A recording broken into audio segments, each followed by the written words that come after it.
मिशारी रुख फेर कर मुस्कुराया। इतने बरस गुजर गए थे, लेकिन वो अपनी माँ की मौत के बाद कभी भी कहका लगाकर नहीं हंसता था, और अब उसे कहके लगाकर हंसना भी नापसंद था। शायद ये रसीदगी की इलामत थी। उसे उसके दफ्तर में या खानदान में किसी ने भी कभी कहका लगाकर हंसते हुए नहीं देखा था। वो बस सादगी से मुस्कुराया करता था। दीन ने इसरार करते हुए उससे पूछा, बताएं ना, किसे स्टॉक कर रहे थे आप? उसने एक गहरी सांस लेकर उसे देखा और उसे बताने लगा, मैं स्टॉक नहीं कर रहा था, बस अपनी कजिन की प्रोफाइल देख रहा था। ये सुनकर उसने फौरन से पूछा, कौन सी कजिन? हदील? मिशारी ने उसे बताया, वो मेरी कजिन नहीं है, वो मेरी ममानी की पहली शादी में से होने वाली पहली औलाद है। उसके मामू ने एक बेवा से शादी की थी।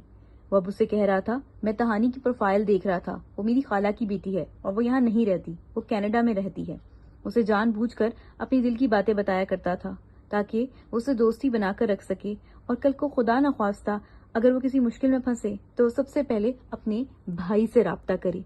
दीम ने सुनकर कहा, अच्छा, पहले तो कभी नहीं सुना उसका नाम। वो कहने लगा, क्योंकि वो आखिरी बार पाकिस्तान 15 साल पहले आई थी। अब दीम को तसल्ली हो गई। अच्छा, मिशारी ने बचपन से उसे कजन्स और लव स्टोरी वाली खुराफात से दूर रखा था। उसे कहा करता था, अगर एक कजन लड़का और लड़की बात कर रहे हैं या एक लड़का और लड़की भी बात कर रहे हैं तो इसका ये कतई मतलब नहीं कि उनके दरमियान कुछ चल रहा है। ये जो लोग दो मुतजाद जिन्स के लोगों को देखकर कहते हैं कि इनके दरमियान कुछ चल रहा है, ये तंग नजर और छोटी सोच रखने वाले लोग होते हैं, और हमारी कौम को अब इस किस्म की छोटी सोच से बाहर निकलना है। ऐसे लोगों की सोच की वजह से हमारी बच्चियां अपने पैरों पर खड़ी नहीं हो पाती।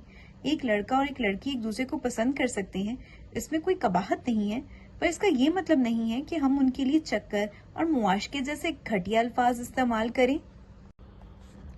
दीम ने अब बात का रुख बदलते हुए कहा, वैसे स्टॉकिंग एक जुर्म है, चाहे वो कजिन की प्रोफाइल क्यों ना हो। मिशारी बोला, और ये एक लॉलेस शेफ का घर है। ये सुनकर दीम हंस पड़ी। बाहर से दादी ने उसके हंसने की आवाज सुनी तो नाराजी से बोली, दीम, ऐसे मत हंसा करो, इतना ऊंची ऊंची नहीं हंसते बेटा। अगले ही लम्हे उसकी वो हंसी मुस्कुराहट में तब्दील हो गई। उस घर के कुछ उसूल थे, कुछ कायदे और कानून थे। वो एक रवायती घराने से ताल्लुक रखते थे, लेकिन वो दकियानूसी नहीं थे। रवायती सोच रखने का ये बिल्कुल भी मतलब नहीं होता कि हम जदीद दौर में होने वाली तब्दीलियों से आंखें चुरा लें। मिशारी अब उससे कहने लगा, चलो दीम, खाने का वक्त हो गया है। मिशारी अपनी कमीज दुरुस्त करते हुए उठा। दीम ने उससे पूछा, आज खाने में क्या बना है? और उसने उसे बताया, मछली। उनका मुलाजिम उन्हें खाना सर्व करने लगा। मिशारी ने उससे कहा, आदी, कोई मसला नहीं, आम बात है। दादी कहने लगी, जाओ बेटा, तुम लोग खाना खाओ, हम लोग कर लेंगे, करते हुए आए हैं। अब मुंह में सोने का चम्मच लेकर पैदा तो हुए नहीं जो इतना भी ना कर सकें। उनका मुलाजिम डाइनिंग रूम से बाहर जाने लगा। मिशारी मछली के कांटे निकाल रहा था और दीम से कह रहा था, दीम, पता है, लाउजू ने कहा है, एक अजीम कौम की मिसाल एक छोटी मछली को पकाने की मुतरादिफ है। अगर एक से ज्यादा हाथ इसे हैंडल करने की कोशिश करें तो ये बर्बाद हो जाती है। दीम ने फौरन से पूछा, क्या मतलब, एस्टेब्लिशमेंट? उसने नाराजी से उसे देखा। इशारा था दादी के सामने सियासत पर बात नहीं करनी। दादी ने खफगी से कहा, ये खाने की मेज है, टेबल टॉक नहीं। वो अब मिशारी से कहने लगी, तुम खाना शुरू करो, ये बच्ची नहीं है कि इसको कांटे निकाल कर दिए जाएं। उसने उन्हें याद दिलाया, पिछली बार जब खुद खाई थी तो मुझे रात के 3 बजे तक अस्पताल में रहना पड़ा था, क्योंकि पिछली बार जब उसने मछली खुद खाई थी तो उसने अपने गले में कांटा फंसा लिया था। वो अपना ही फायदा सोच रहा था। उसने मछली उसकी प्लेट में रखी और अब अपने लिए मछली उठाने लगा। बिस्मिल्लाह। उसने दीम को देखा। वो सोच रहा था, 21 साल की तो हो गई है, अब कुछ और साल उसके साथ रहेगी और फिर उसे उसकी शादी करनी है। जानता था अभी वक्त है, यही कहकर खुद को तसल्ली दिया करता था, लेकिन वो वक्त से कैसे भाग सकता था? दादी से नहीं कहा करता था, लेकिन उसने ये सोच लिया था कि वो बहन को रुखसत नहीं करेगा, बल्कि घर दामाद लेकर आएगा। अगर दादी से कहता तो दादी उसकी शादी की बात करती और फिर हदील का जिक्र करती। दादी और मामू की अब भी कोशिश थी कि उसकी और हदील की सुलह हो जाए। उनको उम्मीद थी कि एक दिन वो दोनों दोबारा मिल जाएंगे, क्योंकि ना तो अभी तक मिशारी ने शादी की थी اور نہ ہی حدیل نے۔ حدیل اپنے دفتر میں موجود تھی۔ وہ تصویروں کو پلٹ پلٹ کر دیکھ رہی تھی۔ یہ مشاری نہیں ہے۔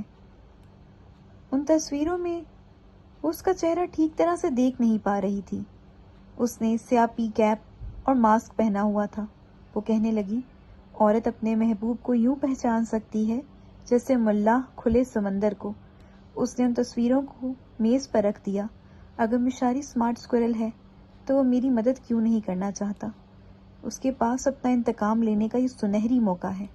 کیا اسے ابھی تک نادر سے مسئلہ ہے؟ دنیا اسے مطلبی اور گولڈ ڈگر کہا کرتی تھی، لیکن کسے یہ پتا تھا کہ اس کی اور مشاری کی منگنی ٹوٹنے کے پیچھے اصل وجہ کیا تھی؟ وہ سوچ رہی تھی اور اس سے سوال کر رہی تھی، کیا تمہیں ابھی تک اپنی انا کو قربان کرنا نہیں آیا مشاری؟ تم اپنی حالت دیکھو مشاری۔ ان کی منگنی ٹوٹنے سے کچھ دیر پہلے کے لمحات یاد کرنے لگی۔ مشاری نے قید سے رہا ہونے کے بعد اپنا کاروبار شروع کیا تھا۔ اس کے سر پر دین کی ذمہ داری تھی، اس لیے وہ چاہ کر بھی اپنی ماں کے لیے کچھ بھی نہیں کر سکتا تھا۔ کچھ وقت گزرا تو حدیل نے نوکری کے لیے شاہین گروپ میں اپلائی کیا۔ جب اسے نوکری کی آفر ہوئی تو اس نے اسے قبول کر لیا۔ شروع میں مشاری نے اس سے اختلاف نہیں کیا، کیونکہ حدیل نے اسے یہ یقین دلایا تھا کہ وہ شاہین گروپ کے خلاف تفتیش کرے گی۔ مشاری اس سے متفق نہیں تھا، کیونکہ وہ اسے کسی قسم کے خطرے میں نہیں ڈالنا چاہتا تھا، لیکن اس کے اصرار کرنے پر اس نے اسے شاہین گروپ کے لیے کام کرنے کی رضامندی دے دی تھی۔ ان کے درمیان سب کچھ ٹھیک تھا، لیکن اختلافات تب پیدا ہوئے جب اس کی دوستی نادر سے ہوئی۔ ان کی شادی میں 1 مہینہ رہ گیا تھا۔ مشاری پچھلے کچھ دنوں سے اس سے کہہ رہا تھا، تمہیں وہاں کام کر کے کچھ نہیں ملے گا، اس لیے تم ریزائن دے دو، اب تمہارے لیے وہاں کام کرنا ٹھیک نہیں ہے۔ اس کا کہنا تھا، وہاں ہماری شادی سے کسی کو کوئی مسئلہ نہیں ہے، اور اتنے سال وہاں کام کرنے کے بعد مجھے آنٹی کی موت سے جڑا کوئی سراغ نہیں ملا۔